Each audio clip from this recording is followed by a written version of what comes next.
Welcome, everybody. This is Writers on the Air. I am your co-host today, Linda Wright, along with Linda Schell. As you can see, we're sitting together because we've changed offices.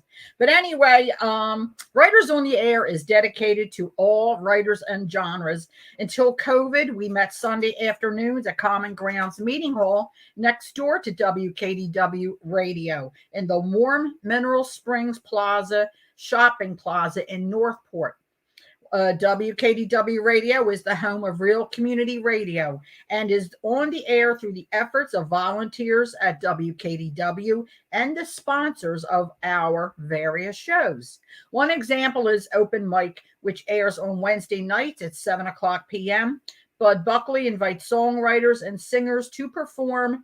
Please contact Bud if you would like to join his jam sessions that right now are COVID-19 friendly.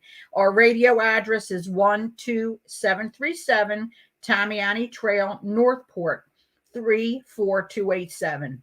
Our station phone number is 941 564 8739. And as always, we are here because of our wonderful radio manager, RJ Malloy. So I will start by reading from his poetry book. He's an unbelievable poet. This is my favorite one. This is called A Traveler's Journal. Early this morning, on my walk to somewhere through the wood lot where the factory once stood, the once paved paths covered in leaves, only the square plateau of the foundation betrays what once was here. The leaves did not conceal the edge of an old black notebook, and I gingerly lifted free. A diary, a traveler's journal. Was it recently dropped? Is the owner nearby? The water-stained, rumpled pages, ink-smeared and faded, console me that I am still on my walk alone. So I sit on the concrete slab and carefully, with a single finger, turn the pages and read. This precious gift to read, like the foundation I sit on, it holds me above the encroachment of the leaves. A tired old journal lifts me above the leaves and drops me into the very soul of a traveler. And for a time, I am the traveler moving through this space, this time, this life. Then the spell ends, and I must go on back to my own life, my own time. For a moment, hesitation. Do I keep it? The thought passes, and I place it on the concrete altar above the encroachment of the leaves. As I walk on, the leaves cover my feet. For a moment, I stop and look back. Have I left no tracks, no sign that I was here? I stoop and pick up a leaf, rising with the stiffness that a damp autumn morning brings. I marvel at its colors, the symmetry, the tenderness of the stem and veins. In all of this woodlot, there is no one other like it. Again, the world beckons, and I move on. The simplicity of just being here is sign enough. That was absolutely wonderful, RJ. And we all feel that way, with our poetry and everything. Every person is different. Everybody is different. But anyway, I would really like to start the show this morning with our first guest, Alan Hodgson. Welcome, Alan. Thank you very much. And happy Thanksgiving to all. Thank you. Thank you. I'm passing that and moving on to Christmas here. So this is called Here, Take These Boxes. I can just hear the creak of the unfolding stepladder and the familiar clunk as the last short section unfolds and smacks the floor. Surely it can't be 12 months since we went through these belabored antics before. I wait in anticipation for the call through the garage side door. Here, take these boxes as I hand them down from the attic. So grudgingly I leave the recliner and look lively. But I curse these dusty boxes as another slides down and strikes my complaining head for a second time. Each year the same promise to her and myself. I'll have a better attitude next time. Oh, I like a few decorations, coloured baubles brightly sparking. unceremoniously manufactured in some factory by a Chinese operator who can't quite understand the importance Westerners put on it. The biggest carton houses a Christmas tree, just purchased last year, since it has the lights attached and will be much simpler. We just slide one tube in top of the previous one, crowning all with the fourth and final section. Plug it in. Still begrudgingly, okay. Oh, look at that. The third section remains unlit. 4 hands now rustle and search through the dark green brushes, hunting for the magnificent plugs and sockets assembly that was right there a minute ago.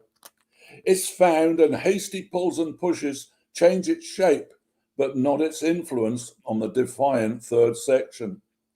Let's examine these tiny glass tubes, hoping one will announce fuse. But no, and how many years have I tried that? The fix is not far off, though, as she takes a separate strand of lights from those that lit the other tree 2 years ago, winds it around the troublesome section, plugs it in, and voila, a tree filled with white jewels. Somewhere in a Chinese factory, a pensive worker sits smiling. Thank you.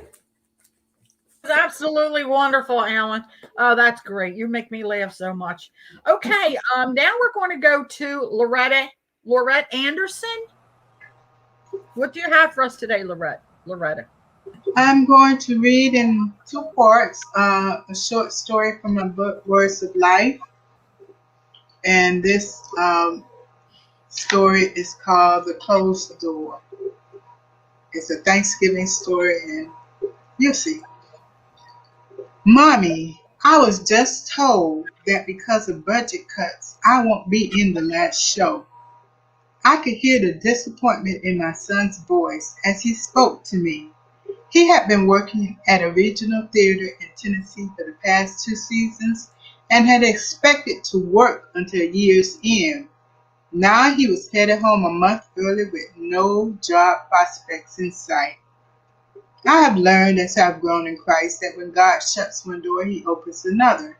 So we welcomed our son back home with open arms and assured him that everything would work out fine. A girlfriend passed on a tip about cruise line work, and when we did the research, we discovered auditions were taking place in Hollywood, Florida. Hollywood is a 3.5-hour drive from our home in Sarasota. Could this be an open door? We carefully read the requirements and instructions for the audition. Porter initially wanted to send in a DVD. His father and I told him that a live performance would secure him the job. They were looking for singers who could also dance. He fit the bill perfectly. He had to perform 2 songs for the audition, and we went through the list of what he already knew. Since he has been performing from age 5, it was quite a list, but we had to stick to the show tunes genre. Not coincidentally, Porter had done the show Five Guys Named Mo in Tennessee and Sarasota, so he chose one of his solos from that as his upbeat song. The second song had to be a ballad type. We were almost at the time limit when he told us about the song he had to learn in Tennessee for the show Joseph and the Amazing Technicolor Coat. Porter auditioned for the lead role, and even though he was told he was the better singer, he was not given the role. This hurt him deeply, but he liked the song, and when I heard it on YouTube, I thought it was perfect. We got the sheet music for both songs within 1 day of the scheduled audition. As we drove down to Hollywood that Sunday in November, I kept a perpetual prayer before God. We arrived much earlier than the time for auditions, so after making sure we were at the right place, we parked and walked up the street to a local Denny's where we had a nice breakfast. Returning to the studio, we found several hopefuls already in line. When the doors finally opened, we were shown to a waiting room while the hopefuls went in and did their paperwork. First up was the dance audition. Porter made it through the first 2 rounds before being cut. Part 1. Thank you. That was really wonderful, Loretta. Thank you so much. And we will get back to you. All right. I am going to read from Emma Fikes Alberts, who cannot be with us. She's still having trouble with her mouth, but hopefully soon she will be feeling better. This is from her book, A Borrowed Moment. It's called An Important Day. It was a comfortably warm July day in 1943. I was sitting on the front steps of our home playing paper dolls with my friends. Inside the house, my mother and my Aunt Joey were tending my grandmother, who lay ill in our parlor. 5 nights earlier, my grandmother had sat in the kitchen having tea with my mother and my Aunt Mamie while I did my homework in the dining room. I was 9 years old at the time and would rather have been in the kitchen sharing their laughter than doing my dreaded math. My grandmother passed me on her way out, and I simply nodded as she bid me good night. Suddenly, I heard a strange sound that I couldn't equate at the time. Only now can I recall it was the sound of a wounded animal. I looked up to see my grandmother slipping to the floor of the hallway. I ran to her and tried with all my strength to keep her from hitting the floor, all the while screaming for help. She was a heavy woman, and I was an extremely skinny girl. After what seemed an eternity, my mother and aunt reached my side and carried her to the sofa. My Aunt Mamie ran out to get the family doctor 2 streets away. After a quick examination, he had diagnosed food poisoning. He then left to go on vacation with instructions to leave her on the sofa and let it run its course.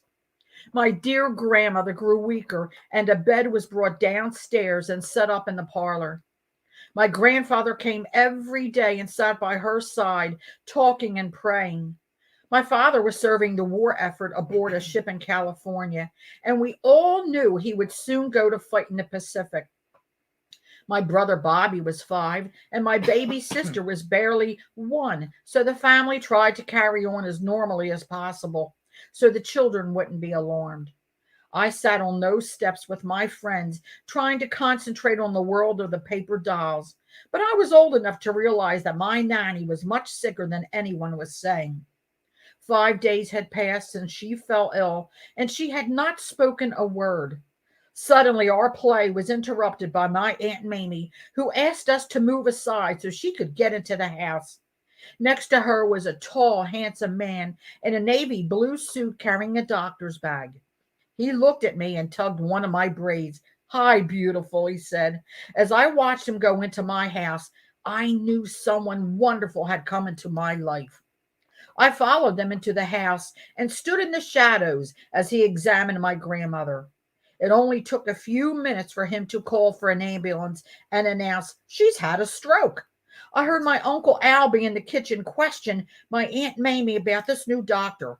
"He just opened his practice, and he's so young. How do we know he's any good?" My Aunt Mamie was the oldest, so her word was always the last. "He can't be any worse than that quack that went on vacation. We can't help Mom, so going to the hospital is the best thing for her." I stood helpless at my grandfather's side as they lifted the stretcher with my nanny into the ambulance.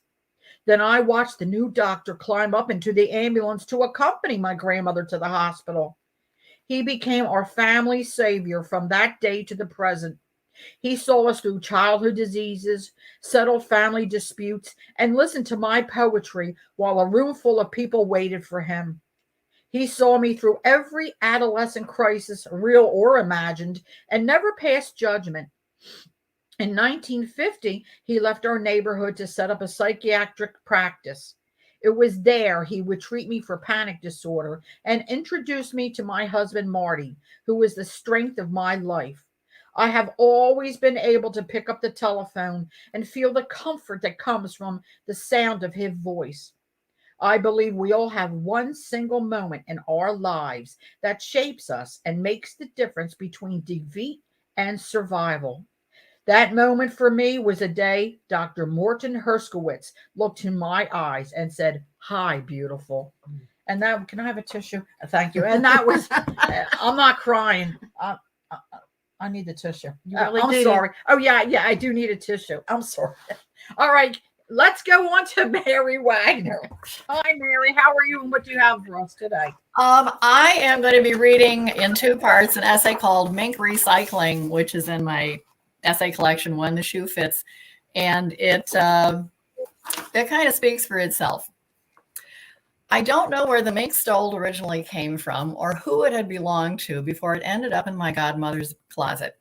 But there were a great many things in Aunt Mary's apartment that I had either walked past over the years while visiting or had never seen at all. And now that she had died, it was a little too late to ask. Amber earrings, probably from her trip to Russia. News to me. A commemorative glass from the 1958 Kentucky Derby. I nabbed that immediately as we took inventory of the things in her apartment, preparing for the estate sale that would follow her funeral.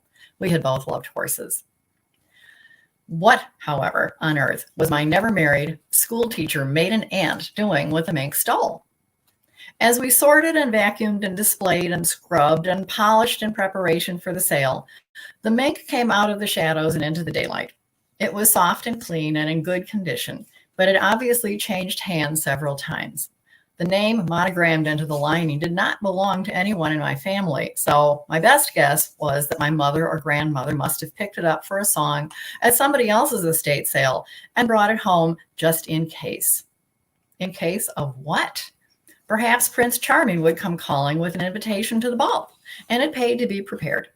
But I have never lived in an income bracket where the words, "I brought home a mink, anything," today would fit in a conversation about shopping, and I can't think of anyone else in the family that applied to either. So the mink got priced and tagged and staged where it would be noticed by foot traffic between the dining room and the kitchen on the sale day. A lot of things walked out of the house by the end of the day, but the mink was still hanging there at the end of business. Plush and furry and forlorn and looking completely out of place in a middle-class second-story apartment in Chicago. The mink stayed on the premises a while longer, far back in a closet, as most of the other remaining unsold clothing got donated to charity, and the knickknacks were farmed out for sale on commission.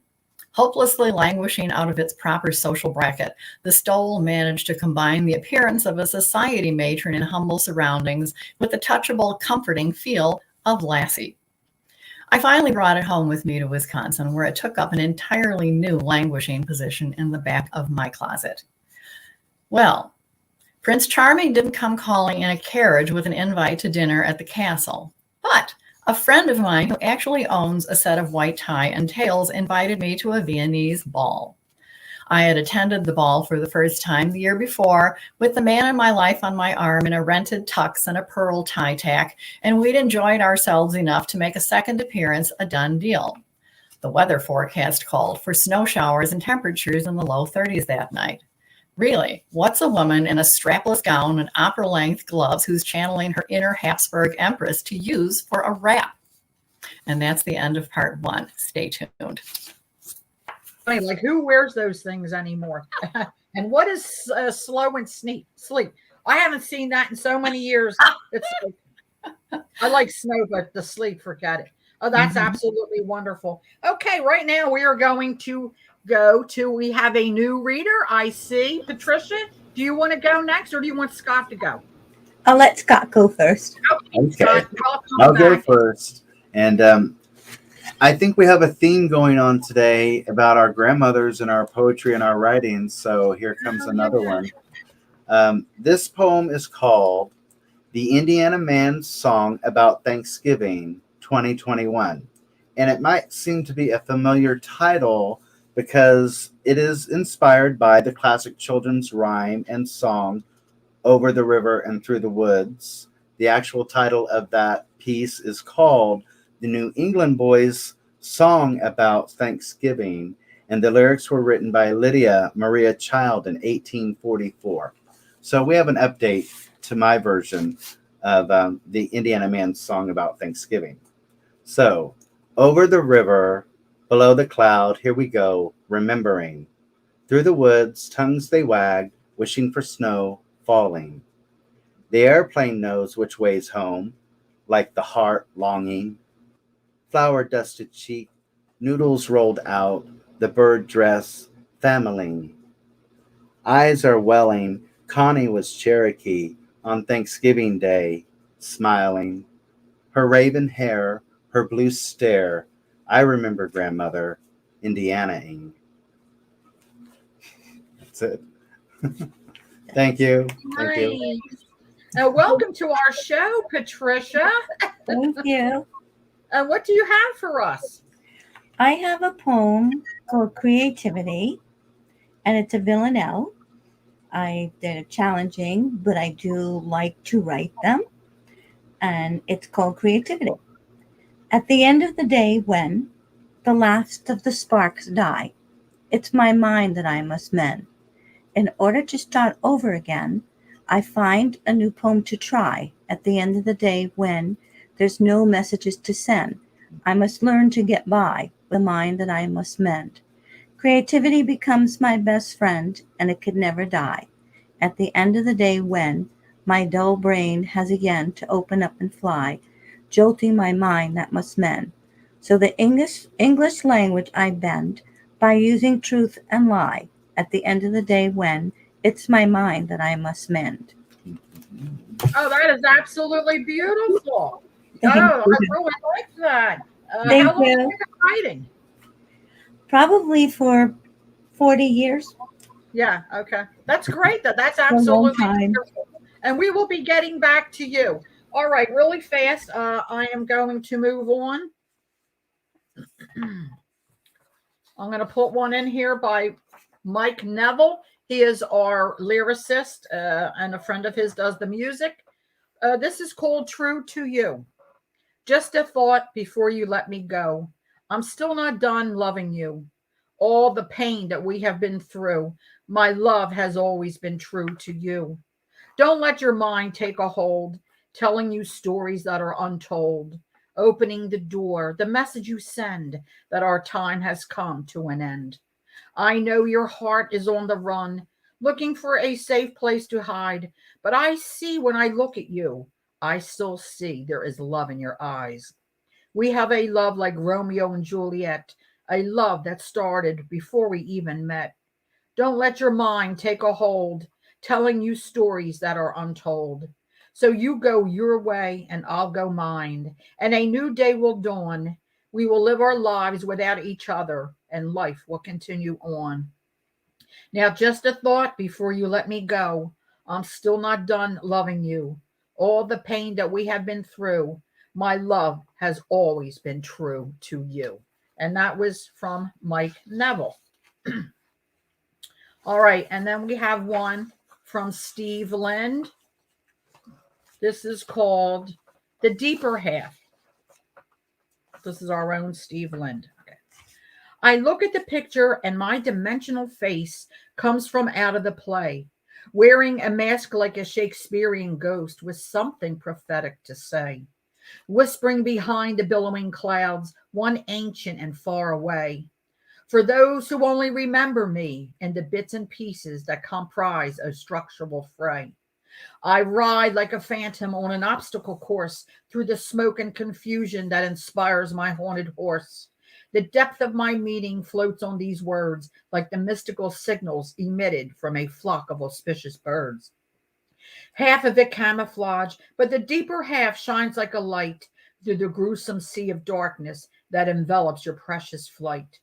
Half of my message is science, and the deeper half is my art, shrouded in clouds profoundly endow the deeper half of my heart. And that was from Steve Lind. And before I turn the rest of the show over to Linda Schell, I will read something I wrote. But this isn't about grandmothers. Well, I am a grandmother, but this is about me. It's called Kick It to the Curb. We have come to the point where once old, good, and with a purpose has reemerged in today's society. The fashion of yesterday that was scoffed at with facial expressions and manic groans has surfaced with elaborate commercialism and ads. I read that. As the geniuses praise themselves, slapping five with each other in a new, ultimate, glorious reintroduction called the millennial girdle. Yes, that's right. It will pull in all those childbearing rolls of skin, tighten that celluloid buttocks, and trim that expanding waistline so every woman can have that once again young, svelte figure.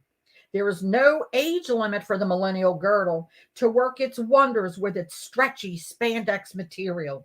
I said to myself, this is too good to be true. I must buy one. Since I was part of a wedding and wanted that hourglass figure, sans the rolls and lumps. Shopping for one that was a feat in itself. All kinds, brand names, different styles for every part of your body. I was amazed and confused at the same time. Do I want a full body, half body, a slip type, sort of similar to being wrapped like a Tootsie Roll? Crotchless, high waisted, boobless, open busted, a high waisted thong one? You gotta be kidding me. Help me, jaws of life. Having my granddaughter along, she helped me pick out a regular millennial girdle. The day of the wedding, all of us ladies were directed to a dressing room, bathroom combined to get ready before pictures were soon to be taken. I went into a 3x3 stall to change, where your nose hit the door if you sat down. Pulling on my millennial girdle, I yanked, strained, panted, heaved, and yelled. Some adjectives are still floating around on that bathroom stall to this day. I sounded like I was in labor, bearing a child all over again, and the girdle wasn't even over my butt yet. My back was slammed against the bathroom stall door while praying I wouldn't crash through. Finally, after much huffing and puffing, I sort of got it on, then put on my floor-length gown, which was layered of scalloped silkiness.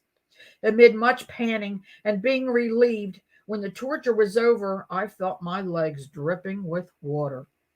Looking down, to my horror, I saw half the bottom of my gown floating in the toilet water, at least being clean water, I might add, and it was. Screaming as I bent over in small claustrophobic space to retrieve it, my super duper millennial girdle that was guaranteed to stay put snapped back halfway down into almost starting position, like a roll of Swiss chocolate cakes. I quickly maneuvered myself and grabbed the material, pulling and pulling because different sections kept falling back in the toilet before it accidentally got flushed down by those newfangled automatic sensory flushes, as I could see myself being sucked in and swept away through downtown Orlando's sewer system to who knows where. Cleaning it the best I could, letting it air dry, there was still an hour and a half left before the big event. Looking none the worse for wear, I had to look my best before walking down the aisle. After all, I was the mother of the bride. And that is the truth. Nobody ever knew. And now I would like to turn our show over to my co-host, Linda Schell. Thank you. That was a good story. Okay, I'm going to read from a poem from a very gentle lady, Carol Castagna, and she's really going through some tough times right now. Her husband's very sick, and it's called The Understanding Heart.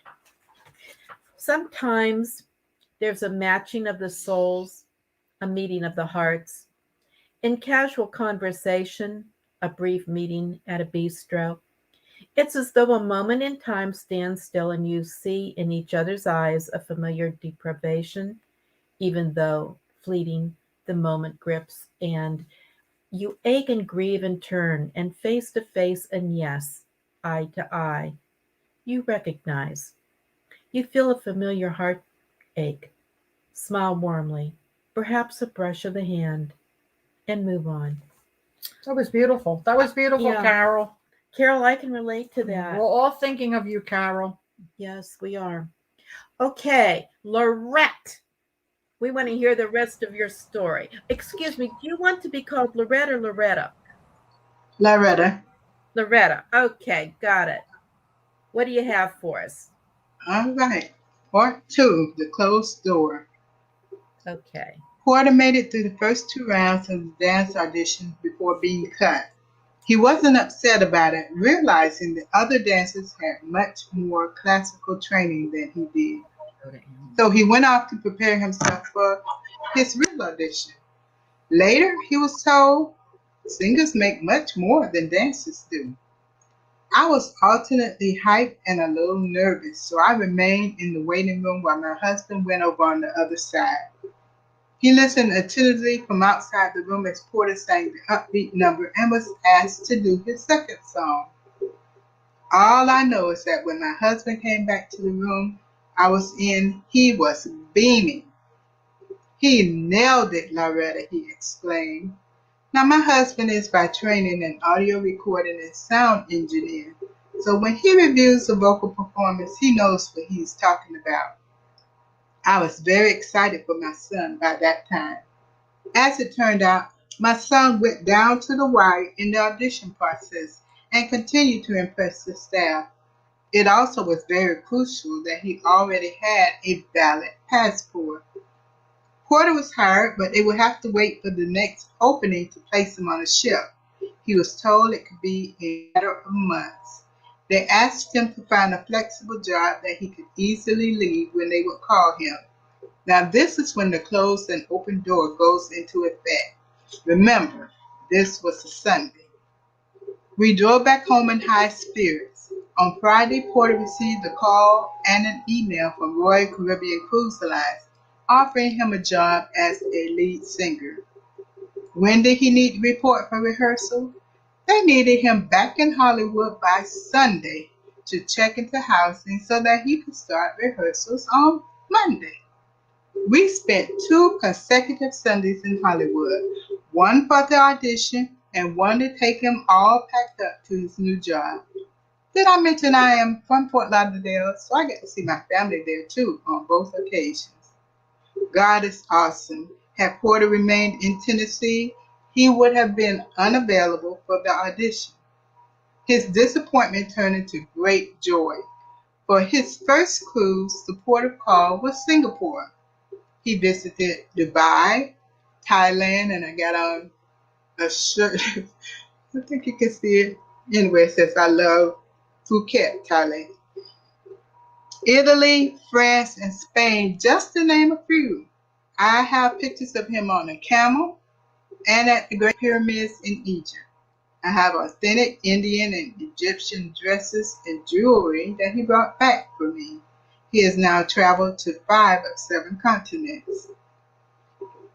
He had been told by his other mother a year earlier that his platform was the world and that he would get to perform all over the world. We are seeing that word realized as he continued with Royal Caribbean, and the favor that God granted him is more apparent each day. Yes, God closed one door and opened a door that has unleashed an avalanche of blessings in our lives. We are blessed to go on some of his cruises and to see our beloved son perform live. The comments we get from other audience members make us realize even more the blessings of God. Praise be to God who holds our futures in his hand. And as an update, after 8 years with Royal Caribbean, my son has returned to land and to his first love, acting, and he is now on a national road tour with Donna Summer, the musical.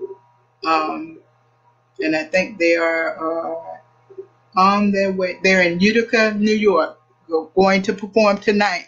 So he's continuing his career. I'm a happy and proud mother. So every closed door may be just your opportunity to get something better. Thank you. That's wonderful. Oh my goodness, how wonderful for you. And talk about a lemon story turning into lemonades. You got the whole tree. Yes. Congratulations. That's Thank wonderful. Okay, Alan, our one and only airline pilot, what do you have for us? This was a prompt from a person at my little Heritage Oak Park group. The prompt was growing old, so we know about that. I call it an age. As a child, I wanted it, lengthy years pleased to flee. I hardly knew when I was 2, impatience to be 3.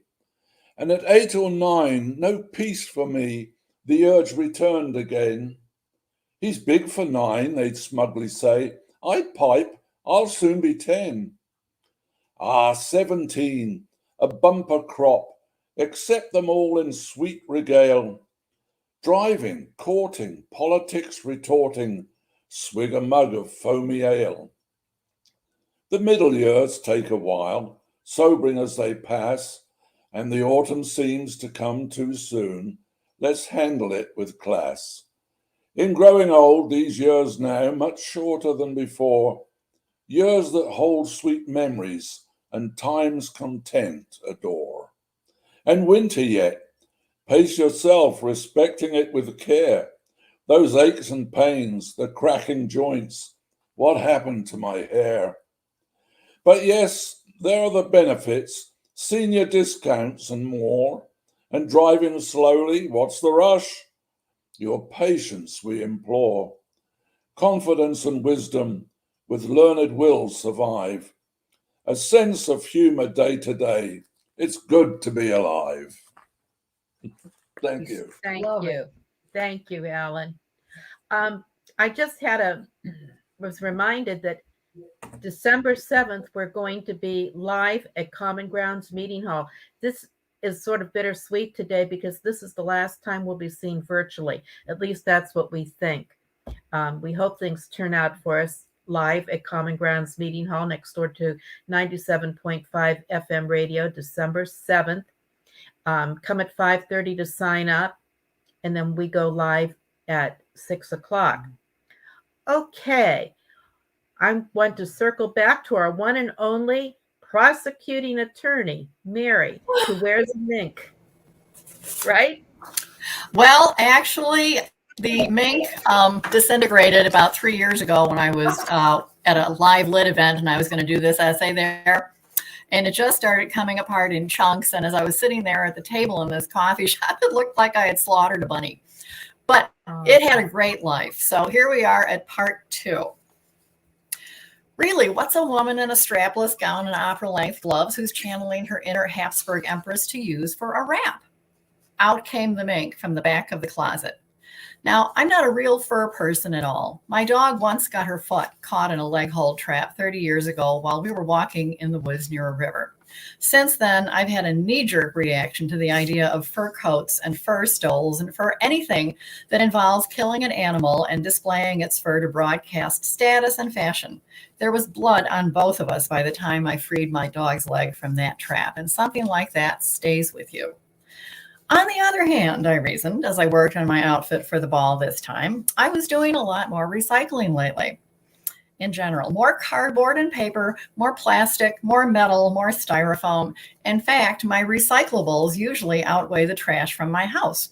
And I thought, the minks that made up this stole most likely died about 60 years ago. It's not like they were part of any viable stream of commerce after the Kennedy administration. So the mink came with me to the ball. My transportation for the evening was a tiny Chevy Aveo with a stick shift, not a carriage with a pair of high-stepping hackneys to pull it. My date still wore a rented tux. I recycled the opera gloves from last year and found a pair of rhinestone and fake sapphire earrings that I've owned for a good 15 years. I have no idea where they came from. I bought a sequined evening purse at a secondhand shop and found a clearance price dress on a bridal website. Oh, that mink stole put such a spring in my step. It was so soft. It was so plush, and wearing it was so much fun. There's an older gentleman who attends this ball every year, dressed up in character as the 19th century Austrian Emperor Franz Joseph. We have a lot of sport with the fact that in German, my name is Maria Theresa, who is the only female ruler of the Habsburg Empire. The first year we met, he kissed my hand and sang Lily Marlene to me a cappella.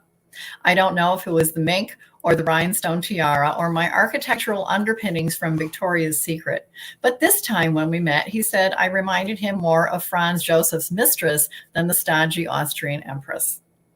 The mink has moved from the back of my closet to a spot closer to the middle where I can see it and even take it out and pet it more often, like Lassie. In middle-class life that mostly revolves around getting to work, weeding the garden, shopping for groceries, and changing the cat's litter box on a regular basis, the mink is never going to get a daily workout.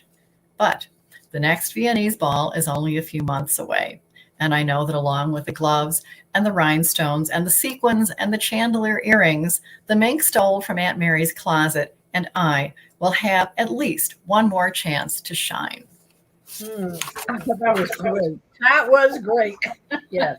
Thank you. It was a great stole. I'm still out there looking for another cheap one.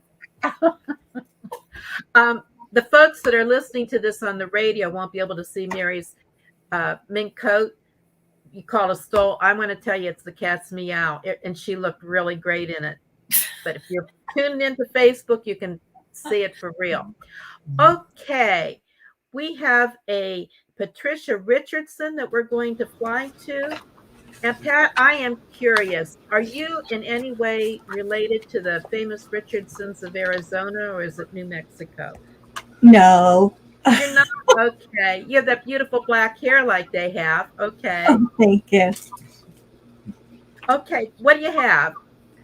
My poem is written like in February 2020 when COVID hit. I bought a house here and got stuck here for 4 months. So it's called My Yearnings. These are the things that I yearned for when I lived here by myself for 4 months. They closed the beaches. Everything was pretty much closed. I yearned for cool beaches and pools to sizzle away the sun's heat. The smell of barbecued meat cooking on my Long Island patio. House guests carrying covered dishes and sweet treats to sample.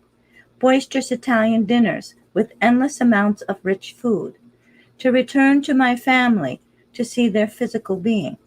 To be with my friends, many of them I know a lifetime. My husband's arms wrapped around me to still fears of night's darkness. To hear the laughter and feel the love of my beautiful children. Tender sweet kisses and hugs from my many nephews and nieces.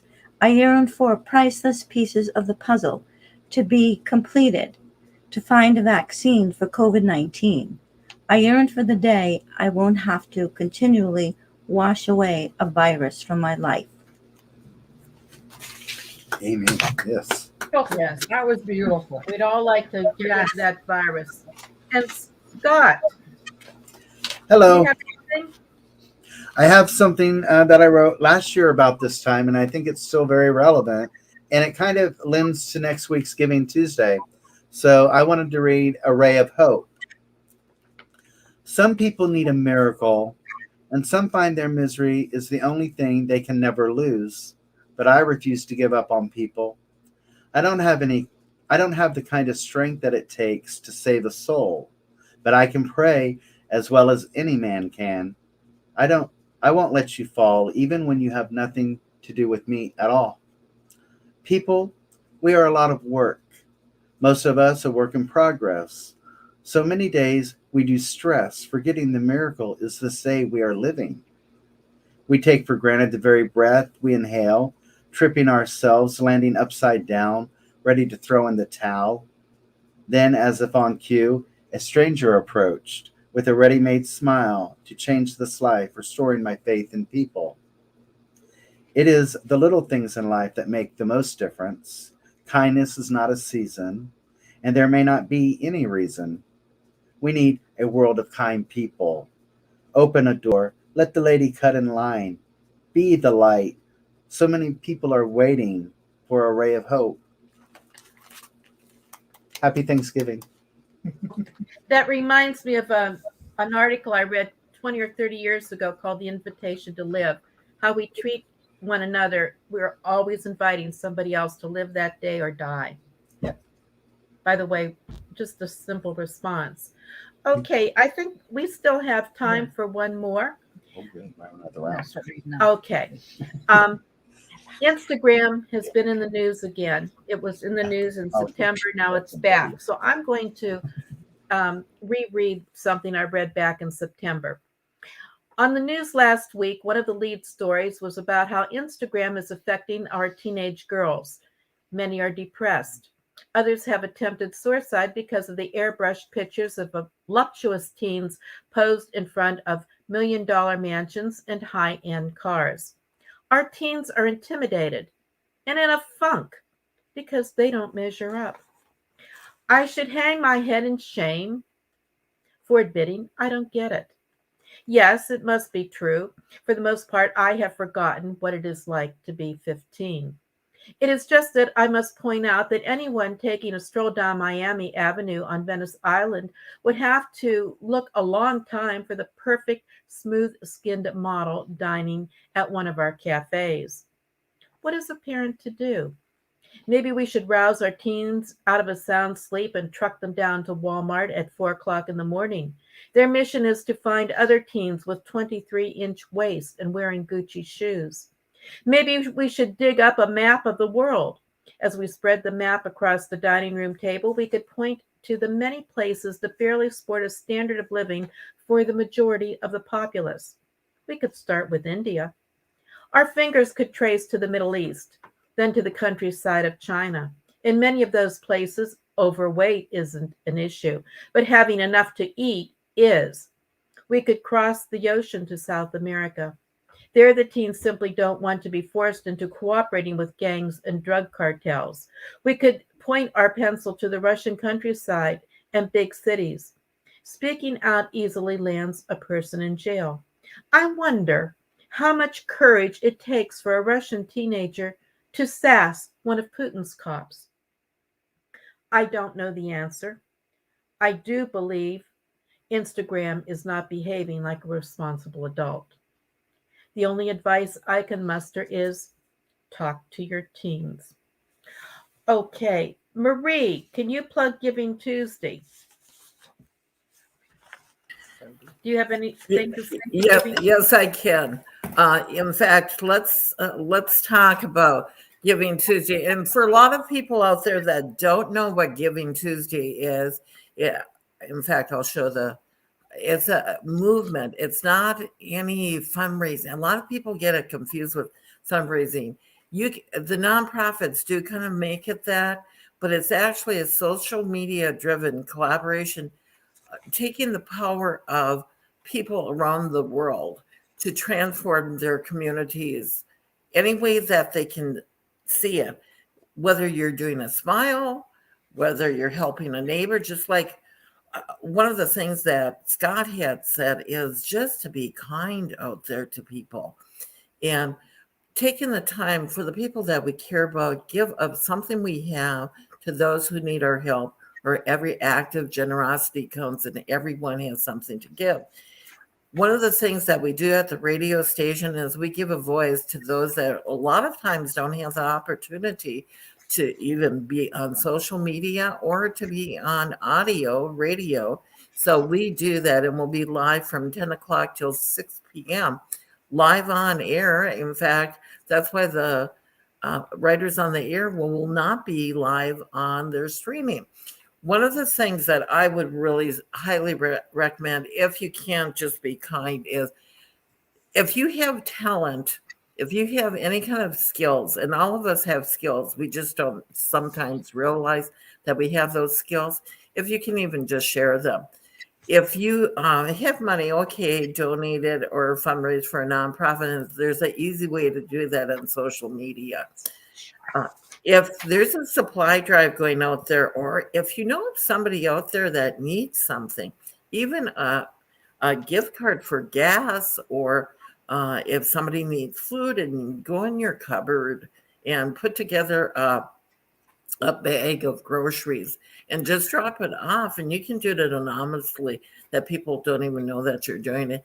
And there's so many of us seniors in us, I'm talking about myself because I'm up there, but there's a lot of people that have been shut in, especially because of COVID, or are in a nursing home or assisted living, and they don't have family around.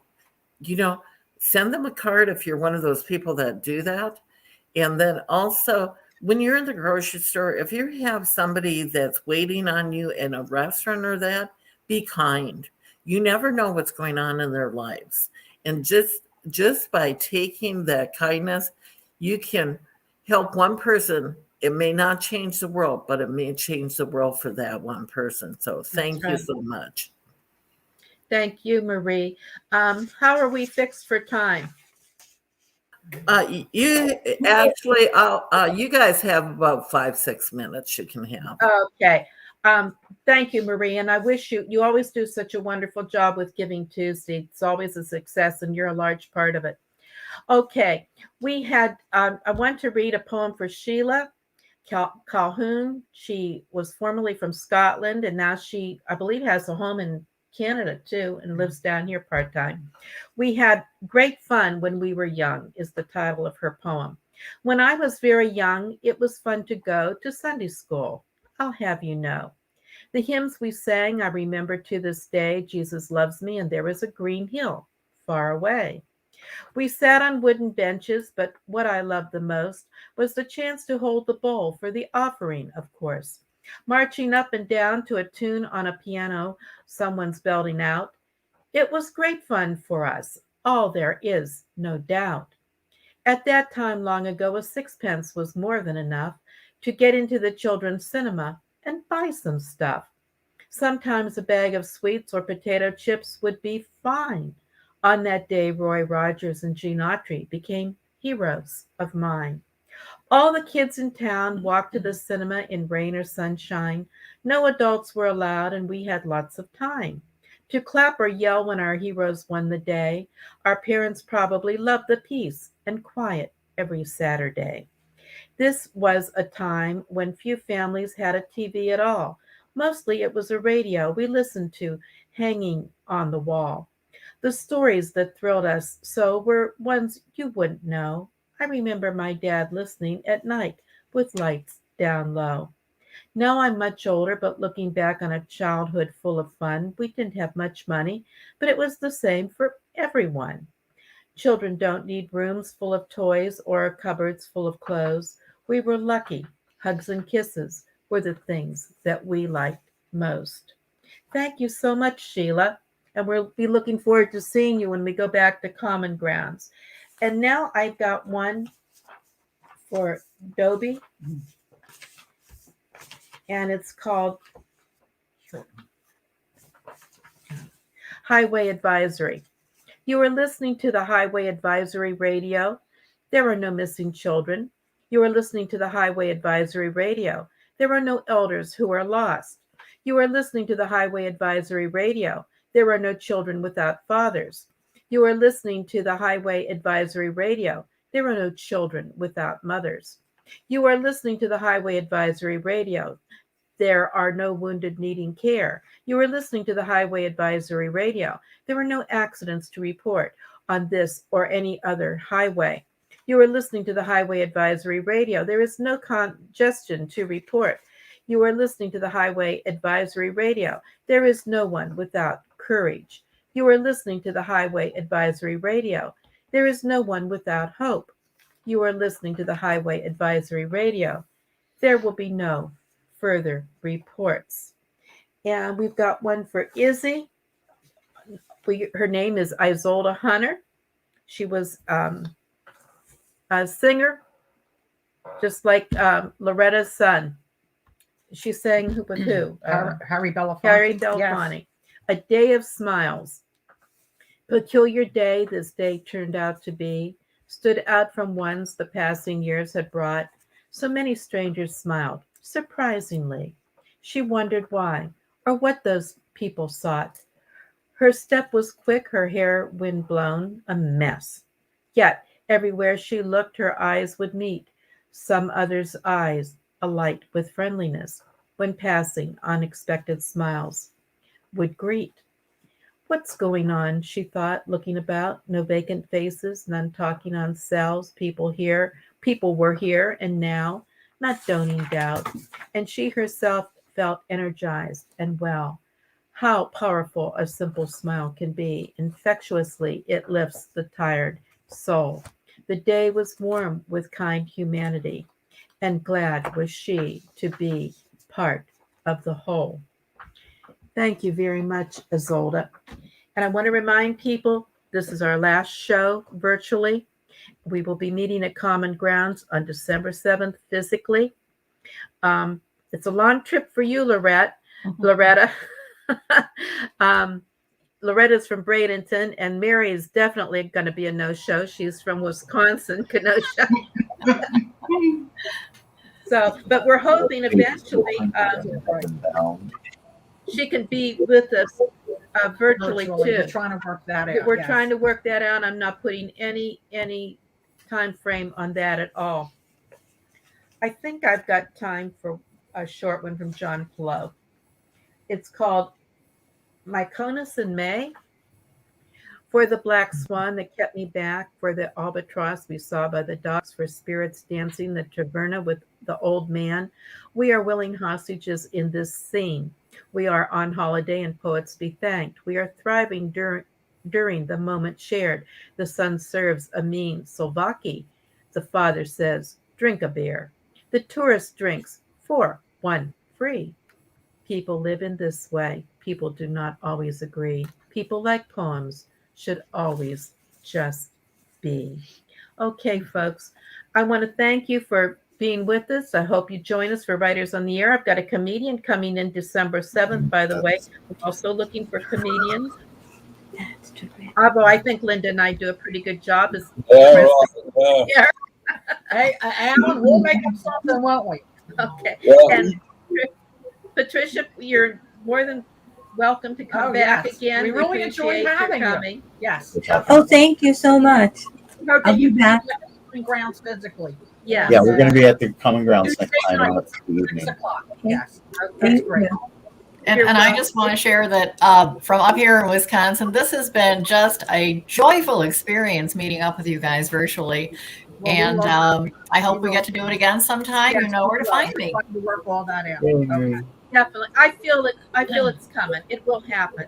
Thanks, Marie LaBrosse, for everything you do as our technical advisor. Without you, we wouldn't have a show. Yeah, Thanks, R.J. Malloy, for giving us this opportunity. And thanks, Linda Schell, for being our marketing volunteer, because she's the one that's doing all the hard stuff. Besides Marie. Thanks, everybody, for joining us today.